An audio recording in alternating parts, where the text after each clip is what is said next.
welcome.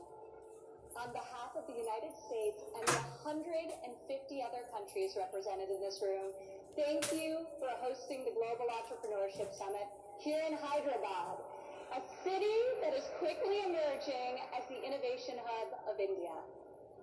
And thank you, Prime Minister Modi, for joining us here today, and for all that you are doing to build India as a thriving economy, a beacon of democracy, and a symbol of hope to the world. What you are achieving here is truly extraordinary. From your childhood selling tea to your election as India's Prime Minister, you've proven that transformational change is possible.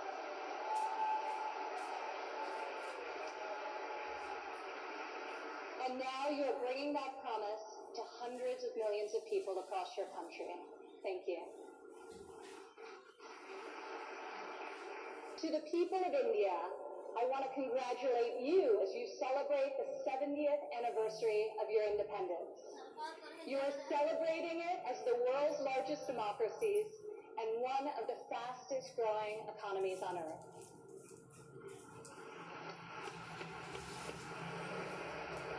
Through your own enterprise, entrepreneurship, and hard work, the people of India have lifted more than 130 million citizens out of poverty. A remarkable improvement, and one I know will only continue to grow under the leadership of Prime Minister Modi. All of you are helping India's middle class reach its goal of nearly 500 million people by 2030. You have opened new universities across the country. Your doctors and scientists are discovering medical cures and life-saving technologies. Your engineers and your architects have built modern wonders that grace your skies. And Indian spacecraft have traveled to the moon and to Mars. The people of India inspire us all.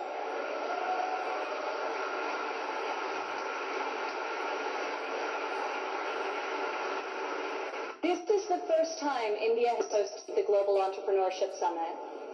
It is a symbol of the strength and friendship between our two people and the growing economic and security partnership between our two nations.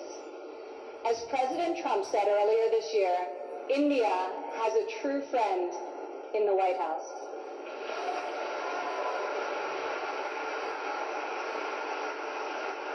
I would like to thank the State Department for co-hosting this incredible gathering. I would also like to thank Governor Narasimhan and all elected Indian officials who are here with us tonight for welcoming us to your beautiful country. Thank you. It's incredible to be in this ancient city brimming with transformative technology. Now, your tech centers may even outshine your world-famous biryani. Maybe. CEOs like Microsoft's Satya Nadella went to school right here in Hyderabad.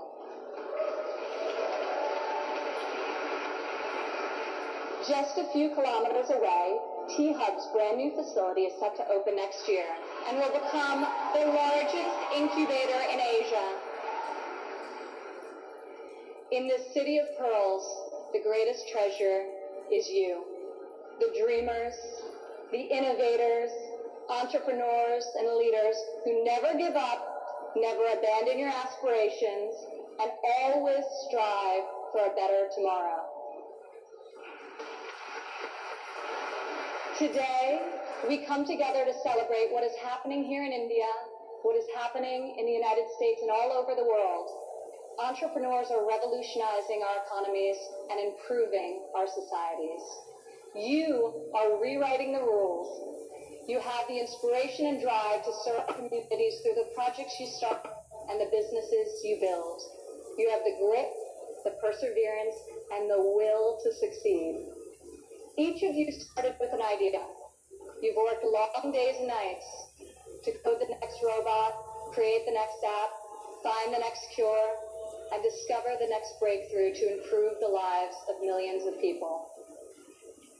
Some may have tried to convince you that the risks are too great, the rewards too small. But you are here today because you are not afraid to fail. You want to own your future.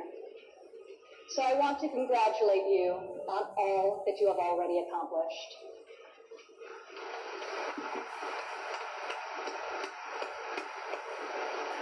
And I especially want to congratulate the women entrepreneurs here with us today.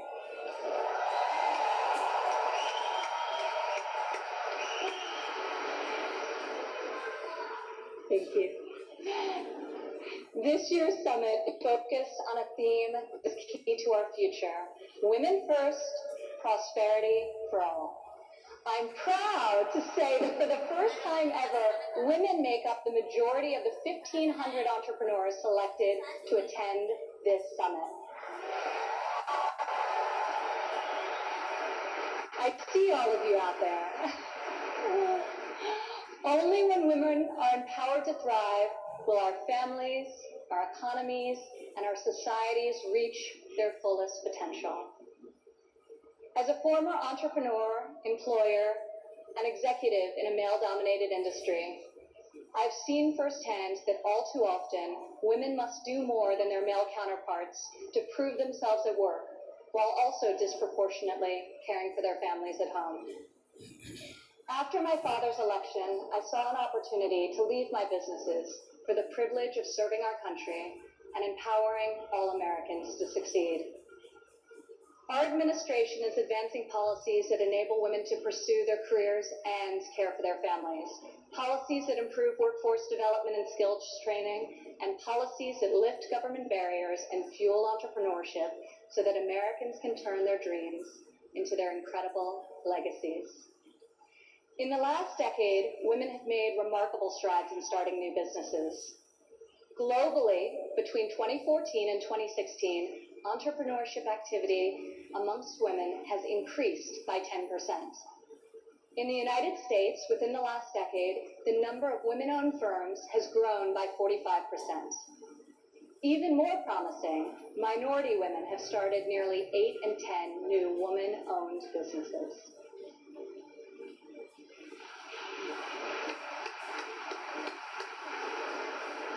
Today, more than 11 million women in the United States own businesses. They employ nearly 9 million workers and generate over $1 trillion in revenue.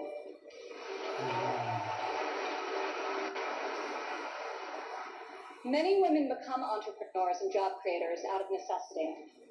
Some weren't given the flexibility they needed at work to care for their families. Others lacked professional sponsors or weren't given a fair shot at a promotion. Instead, women, like the many here today, are charting their own courses and achieving incredible feats. Fueling the growth of women-led businesses isn't simply good for society, it's good for our economy. One study estimates that closing the gender entrepreneurship gap worldwide could grow our global GDP by as much as 2%. The women in this room can lead the way in closing that gap and ushering in a new era of greater prosperity.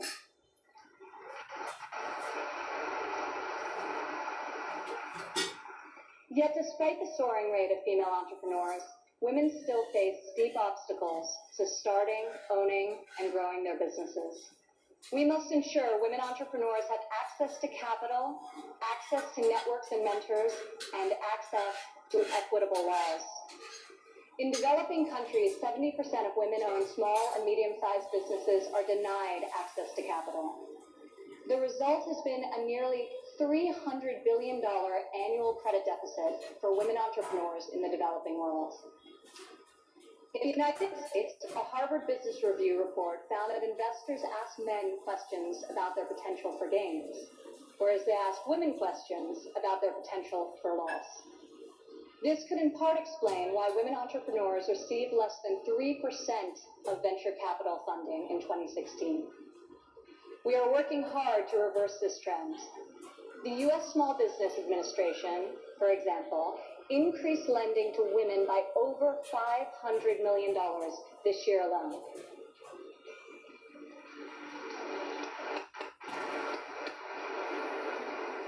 When it comes to networks and mentorship, roughly half of women in the United States say they have difficulty finding a mentor.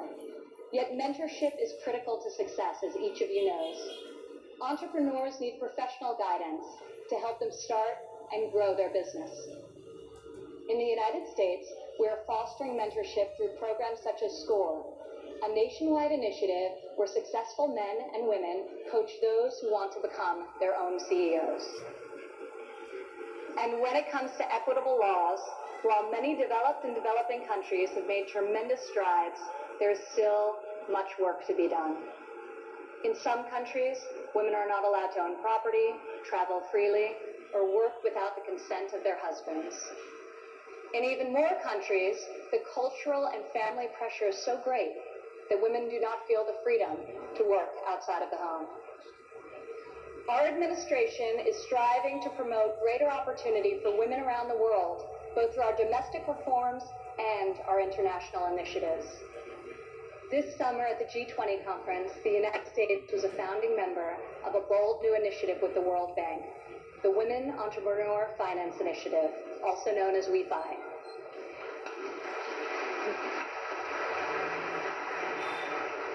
This facility provides access to capital, networks, and mentorship for women in developing countries.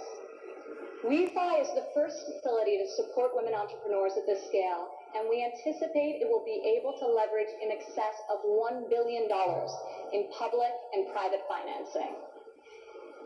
This facility also seeks to address the legal and regulatory barriers that limit opportunities for women entrepreneurs. In the last decade, USAID has promoted women's entrepreneurship through a number of programs, including providing microfinance loans to women in Afghanistan and bringing internet access to women in Nigeria and Kenya. USAID Administrator Mark Green is here with us today. Where are you, Mark? Thank you, Mark. I want to thank Mark and the entire U.S. delegation for their tireless work to improve the lives of millions, both domestically and abroad.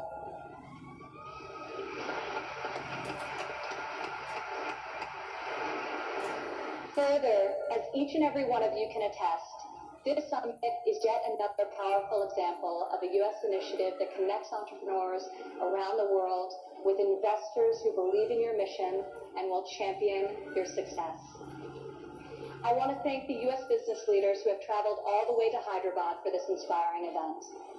I also want to congratulate the more than 350 American entrepreneurs who were selected to be with us here today to represent America's greatest talent.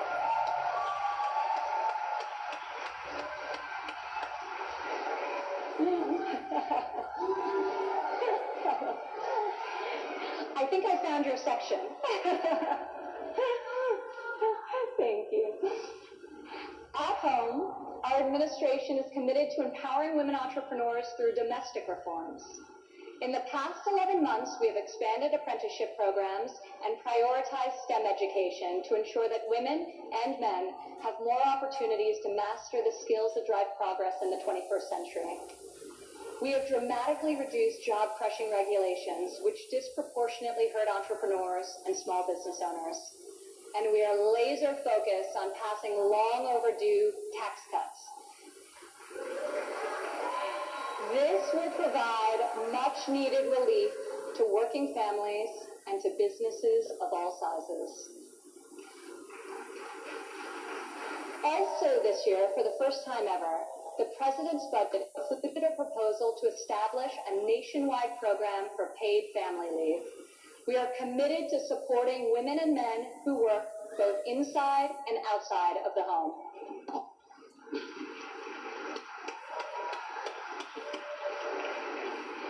When women work, it creates a unique multiplier effect. Women are more likely than men to hire other women, to give them access to capital, mentorship, and networks. Women are also more likely to reinvest their income back into their families and their communities. Here in India, I want to applaud Prime Minister Modi for his firm belief that the progress of humanity is incomplete without the empowerment of women.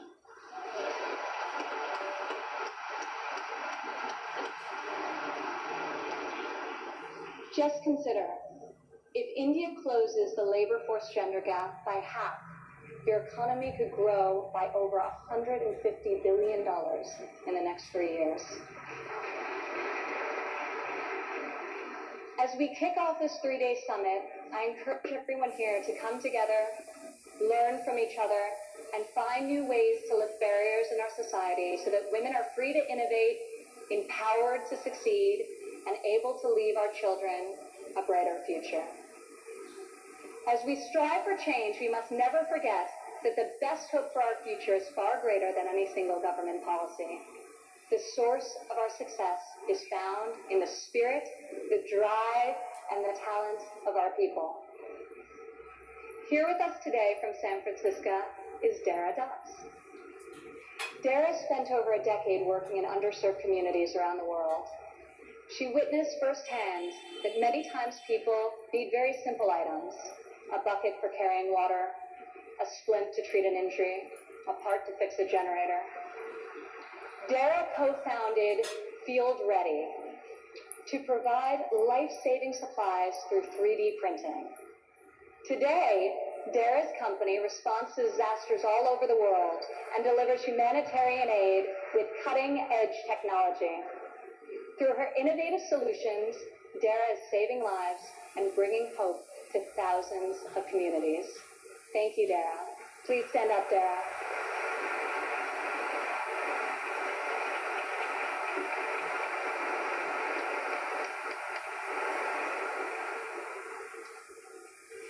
Rajlakshmi Bhartakar joins us from Bangalore, India.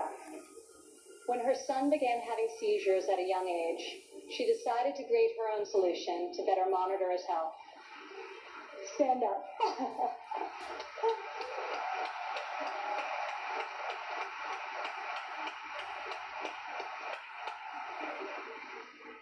She invented a smart glove that predicts, manages, and detects different diseases and disorders using artificial intelligence. Now her company, Terra Blue, aims to make specialty healthcare accessible in even the most remote places in India. Rajlakshmi, your courage and determination is truly remarkable. Congratulations. Thank you.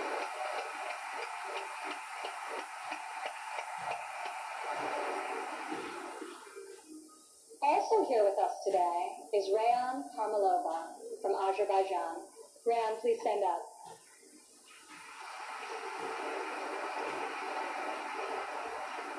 You all won't believe this, but Rayan is just 15 years old. But that has not stopped her from founding a company that harvests energy from rainwater. Rayan has a powerful motto: light up one house at a time. Rayan, each home you light up is illuminating the world. We are inspired by your brilliance and your hard work. Thank you.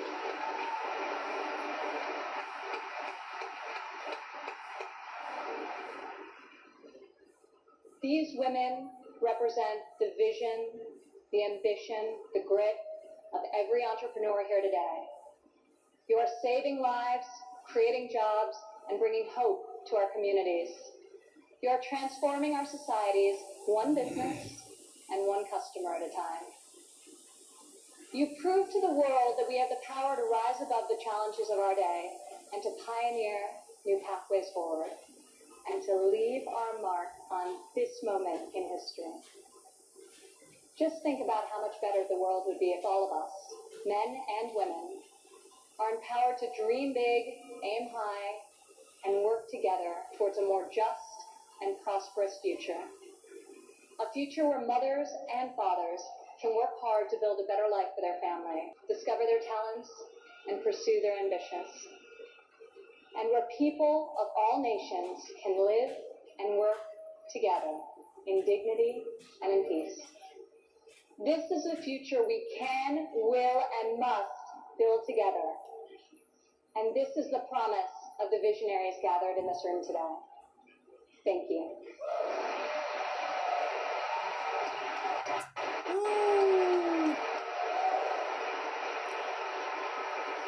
Thank you, Ms. Ivanka.